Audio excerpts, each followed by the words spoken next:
Alright, and welcome to a video highlighting my Gruul Delirium build that I will be bringing to MagicCon. My name is CJ, and let's get right into the deck tech here. First, we're starting off with the core of this Gruul Delirium. You may have seen some similar lists, but I have definitely put my own spin on it. These are the core creatures sitting on the 1 and 2 drop slot. We have the Patchwork Beastie, a 1-mana 3/3 artifact creature that is offline and cannot attack or block unless you have Delirium active, but helps fuel Delirium at each upkeep by milling a card. 1-mana 3/3, pretty good rate. The Wildfire Wickerfolk here, this artifact scarecrow creature is a 2-mana 3/2 haste, always getting in there for some damage, and if Delirium is active, gets +1/+1 and trample. So yeah, these cards are quite aggressive. The Beastie a little worse if you don't have Delirium, and the Scarecrow is just what you want turn 2 every time. And in conjunction with these two other Delirium cards from Duskmourn here, kind of cap off this aggressive core. We have a 1-mana instant here, Violent Urge. It gives a creature +1/+0 on first strike, but if you have Delirium, double strike. So that can add up quickly, especially with this here Scarecrow. And this card, FOMO here. 2-mana 2/3 enters, you rummage, discard, then draw. And when it attacks, if you have Delirium, you get another combat and you untap a single creature. So just for instance here, say you have Delirium active, you could have the Scarecrow here attacking in. You play the Violent Urge, and you have the FOMO attacking in. That is a 5-power trample double strike that gets to attack twice this turn, which will accumulate to 20 damage unattended.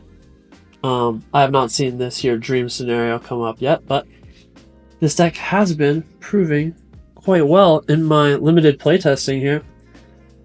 It is the day before MagicCon here, and so we have 1 or 2 cards we may shift before tomorrow, but to go through the rest of the list here, we got Seed of Hope.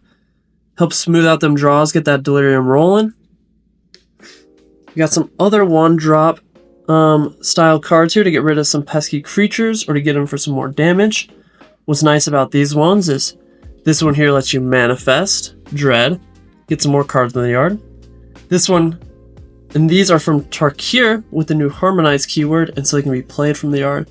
We got a shock here and a little kind of giant growth, monstrous rage type effect, 3+0+ in haste. Rounding out the 2-drop slot here is the Beastie Breakdown.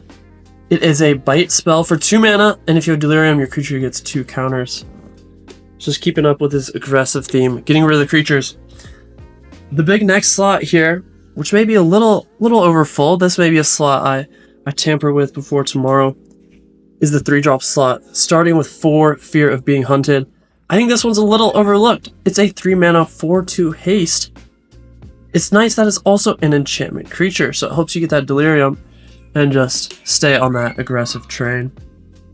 This is a Gastal Thrill Roller vehicle. 4/2 trample haste, another 3-mana 4-power swinging in with haste, but you can also resurrect it from the yard. You're going to see that is a motif here. It's nice when I can discard my cards to help fuel Delirium and then use them later. Like this here, Flamewake Pheonix. Not too flashy, but you can resurrect it for 1 red if you have a creature power 4 or greater. Now this next 3-drop here is quickly becoming one of my favorite cards from Tarkir Dragonstorm. Tersa Lightshatter, 3-mana 3/3 haste. When it enters, discard up to 2, then draw that many.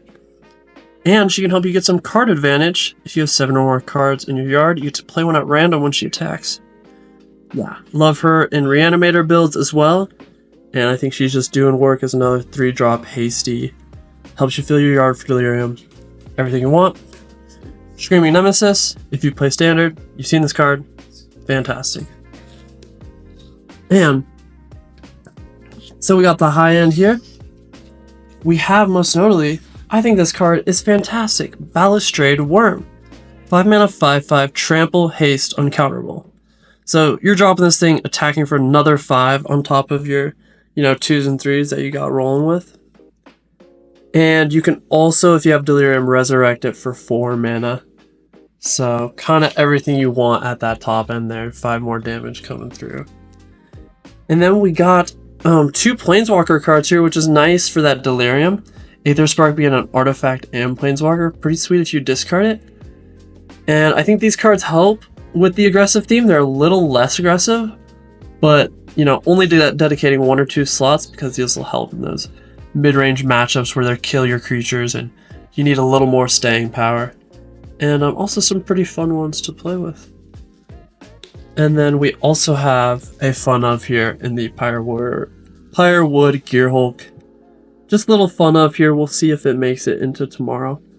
But yeah, this is kind of my #1 standard build personally that I'm bringing into MagicCon for some standard events. I was looking at taking the cup or entering the cup tournament, but I think I may just go for the standard win a box tournament. And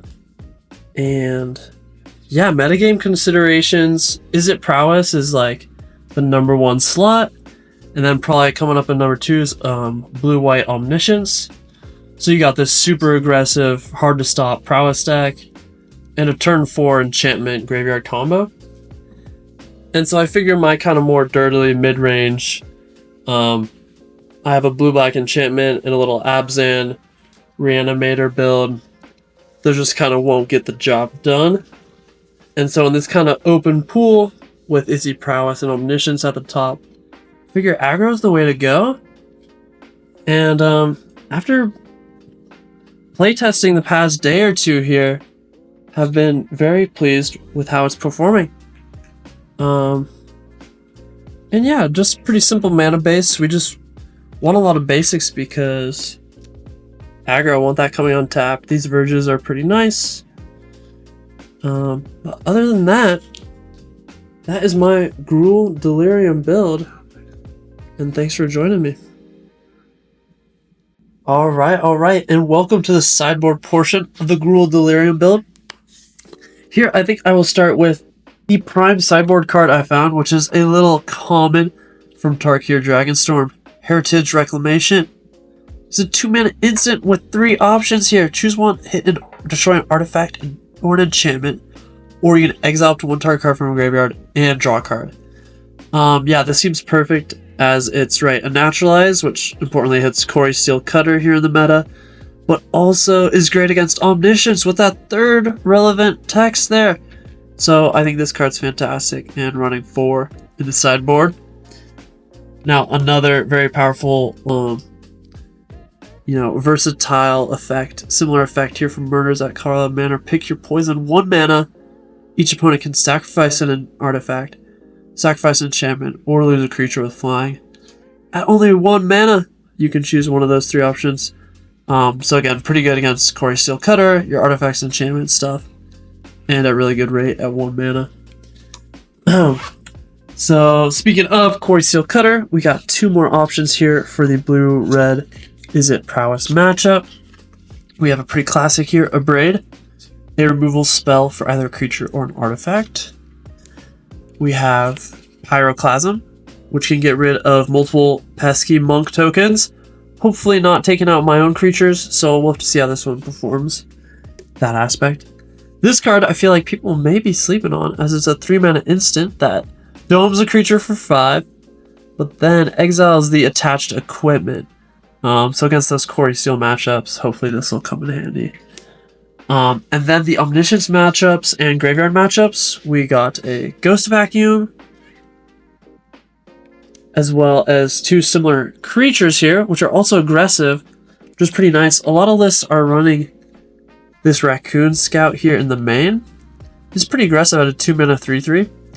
And for 1 generic, you can just exile a card from a graveyard. And then once you've kind of exiled cards with 4 more card types, under this here Raccoon, he becomes a 7/7 trample. So yeah, a lot of people are pretty high on this card and playing for it in the main. So I'm pretty happy here to be playing one in the sideboard for those graveyard matchups. Same thing with Skoos here. And then we round it out with some more artifact enchantment removal. This one is a 2-mana 3/3, so you can stay on that aggressive train or cycle it to get rid of a pesky artifact or enchantment. This one, for 2 mana, can hit 2 artifacts or enchantments. Pretty sweet. A little bit of Snakeskin Veil for control, protection against those matchups, and these Sunspine Links to help finish out against, control, life gain, damage prevention, etc. And that's a little rundown on the sideboard.